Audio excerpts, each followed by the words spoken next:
رمضان مبارک میں جب آپ دعائیں کریں تو اپنے ہر محسن کے لیے دعا کیا کریں۔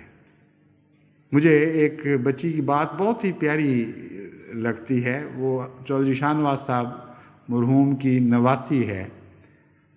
وہ چھوٹی سی تھی تو اسے ماں باپ نے سمجھایا کہ بیٹا دعائیں کرو، رمضان ہے یا ویسے کسی موقع پر کہا ہوگا، بہت دعائیں کیا کرو۔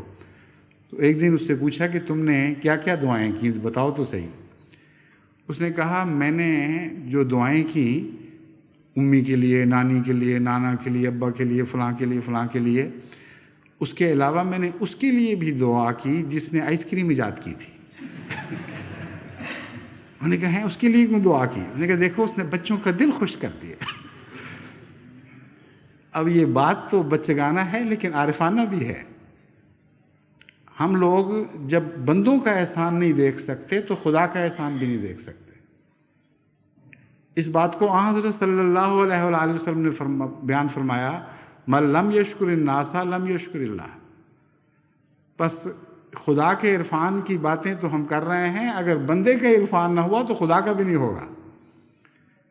تو ہر محسن کے احسان پر نظر رکھتے ہوئے اس کے لیے دل میں جذبہ تشکر رکھیں، اور اگر براہ راست کچھ نہیں کر سکتے تو دعا کیا کریں۔